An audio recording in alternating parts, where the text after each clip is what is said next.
I'm sure that when you think of performance phones, Motorola isn't the first brand that comes to your mind, right? Well, that's about to change with the Motorola Edge 70 Max. Which is why instead of making a basic first impressions video, I really wanted to compare it against the other performance phone that you can find in this same price range, the OnePlus 15R. So by the end of the video, you'll get to know how Moto compares against OnePlus and which one you should go for. Alright, if you're watching me for the first time, I'm Ershad. This is Trakin Tech English, your destination for detailed, incisive gadget reviews.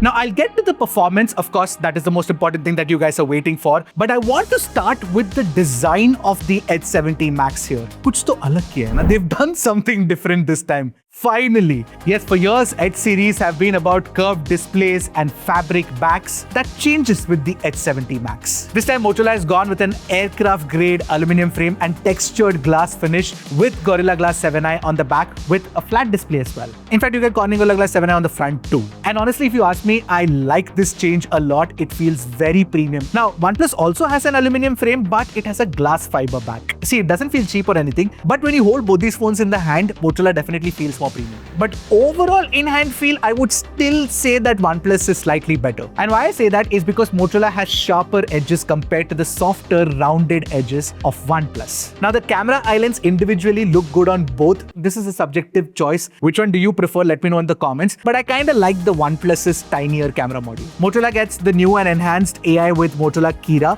while OnePlus gets Plus Key. And I'll explain how these two work in the software section or not, because there is something interesting there. As for the colors, you get this aqua grey color with the Motorola. You also have an ice melt option and a dark shadow option as well. I do like this aqua grey color because it's got this understated sort of vintage feel too. OnePlus comes in mint, pitch black and lavender. And my favorite color in the OnePlus 15R has to be the lavender. Build quality is equally excellent on both. You get IP68 and IP69 certification with the Motorola, and you also get military standard 8108 certification, whereas OnePlus gives you IP68, 69 and 69K. All of that is great, but I still don't understand why both these phones come with USB Type-C 2.0 considering that these are performance-oriented phones. Should have been USB 3.2 in my opinion. Now for the real battle, the display. And this is where Motorola has killed it. See, OnePlus already has one of the best displays in the segment. It's a 6.83-inch 1.5K LTPS AMOLED panel with 165Hz refresh rate, 1800 nits in HPM and 3600 nits in HDR mode. But Motorola one-ups it. You get a 6.8-inch higher resolution Quad HD Plus AMOLED display with LTPO technology. Even the refresh rate is 144Hz at the high end. You get a 360Hz touch sampling rate. The peak brightness is 7000 nits. And even the HPM brightness is 2000 nits. Both are higher than OnePlus. So when you take the phones outdoors, you will notice that Motorola is actually brighter than OnePlus. And even on YouTube, when you're watching HDR content, if you look at the specular highlights, they can go brighter on Motorola compared to OnePlus. But yes, the HDR gradation is equally good on both. Technically, Motorola is, I think, the brightest phone in its segment. All of that greatness in brightness, but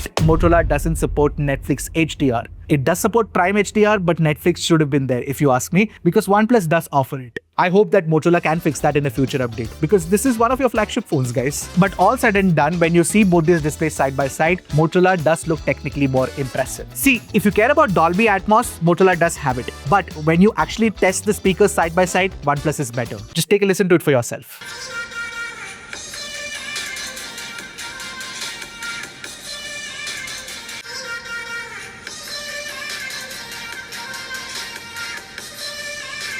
And finally, haptics are good on Motorola, but I do prefer OnePlus's haptics slightly more. Now, moving on to what these phones were actually made for, that is the performance. Both the phones have Snapdragon 8 Gen 5 inside, which is nice, and you also get LPDDR5X RAM type and UFS 4.1 storage. So you've got 8 256 and 12 256GB variants with the Motorola Edge 70 Max, whereas OnePlus by default has a 12 256GB variant and also offers a 512GB variant as well. Now, interestingly, when we talk about benchmarks, Motorola actually boasts higher scores compared to the OnePlus 15R. Take a look at both the Antutu and the Geekbench comparison scores for proof. However, OnePlus is definitely more stable under sustained loads, and that is evident from the CPU throttle stability that we got. Now, it's also the same story for the 3D Mark Wildlife Extreme Stress test that we ran. OnePlus is more stable, but Motorola does score higher. Now, benchmarks are one thing, but real-world gaming performance is where Motorola actually surprised us. Now, in Genshin Impact, we all know that OnePlus can do game frame interpolation, so it can reach a peak of 120 FPS, and the average FPS that we got after 30 minutes of gaming was 118 FPS. Also, OnePlus keeps the temperatures well under control too. But Motorola also surprised us because it put up a fair fight despite not having game frame interpolation. We got an average of 58.5 FPS with the temperatures around 40 degrees, which is again well under control. The real challenge, of course, was wuthering waves because both the phones can run at 60 FPS, and if you take a look at the scores, they are literally neck to neck, and Motorola has done a very good job here. You know what? It's not just the Edge 70 Max, but some other Edge 70 series phones that I've tested this year have also been tuned well for performance. Motorola is actually changing the way it tunes its phones. For lighter games, currently Motorola supports only 60 FPS in BGMI, but a software update should fix that, is what Motorola tells us. In COD, you can do 120 FPS, obviously, but again, OnePlus 15R offers game frame interpolation, which pushes frame rates to 165 FPS. OnePlus, of course, has the larger 7400 mAh battery, but with the Edge 70 Max, you get a massive 7100 mAh battery, which is the largest in the Edge 70 series. And honestly, battery life is not something that you will complain about on either of these phones. In fact, that's true for most phones in 2026 anyway. Even with heavy testing that included a bunch of benchmarking, heavy gaming, and 70% usage on 5G network, Motorola gave us about 6.5 hours of screen on time, which with normal usage can easily bump up to 7.5 hours. This is something that we've noticed before. OnePlus also gives you about 7.5 to 8 hours of battery life. Charging is equally impressive. You get 80 watt with OnePlus, you get 90 watt with Motorola, so that's fast. But more importantly, Motorola offers wireless charging, and not just any normal wireless charging. You get 25 watt Qi 2.2 wireless charging with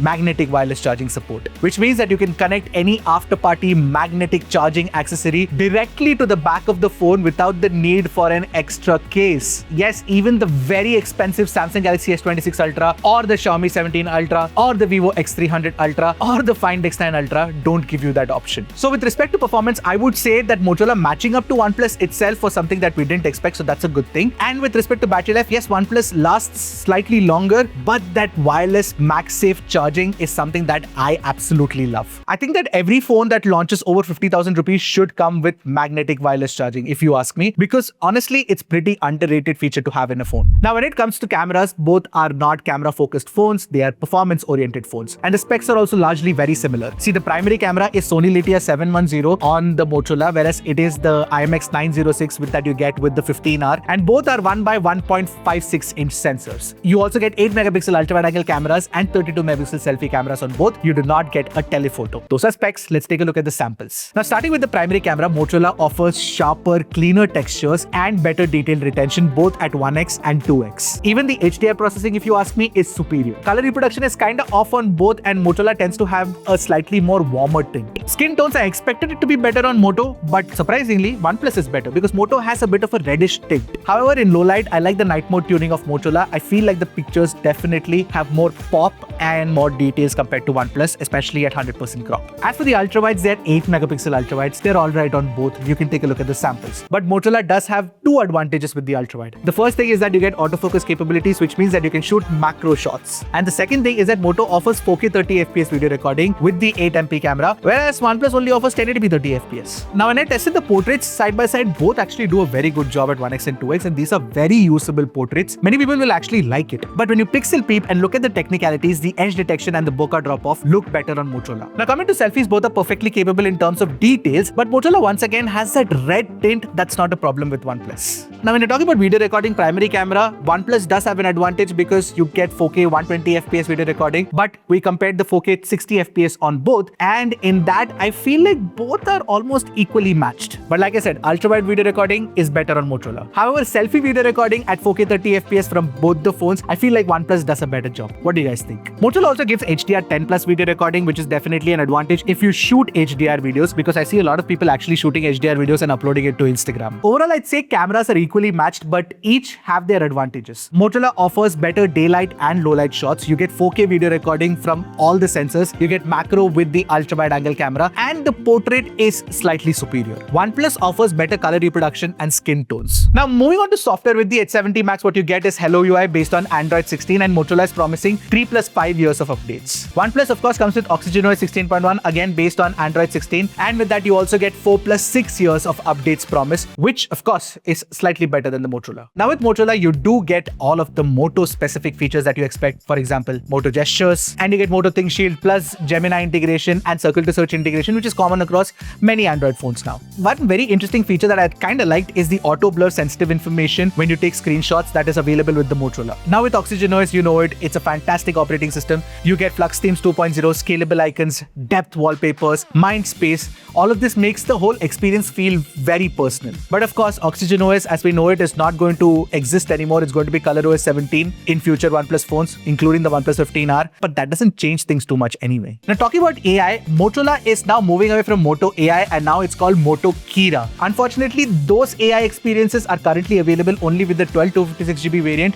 and the one that we tested was the base variant, and the AI experiences for the base variant is coming later, so we'll test it later. OnePlus on the other hand of course has a bunch of AI features already available along with Mindspace. You get AI writer, AI summaries, live translation, and a whole lot more. Now if software is high on your priority list while buying a phone, I would recommend OnePlus. Now talking about connectivity, legit everything that you need is available here. 5G, NFC, Wi-Fi 7, Bluetooth 6, both these phones have it. Now the H70 Max is definitely a good product and a flagship performer too. Now compared to the OnePlus 15R, the H70 Max has the better display. You get excellent battery life, you get Qi2 magnetic wireless charging, and I would say overall slightly better cameras too. See, the OnePlus 15R has the software experience that I kind of prefer, and if you're somebody who's chasing every last frame, then the 15R definitely makes more sense for you. Motorola doesn't disappoint with the gaming performance, and it actually surprised us. And because of that reason alone, for most people and including buyers who are very performance focused, I would still recommend the H70 Max because it is a slightly better balanced phone overall.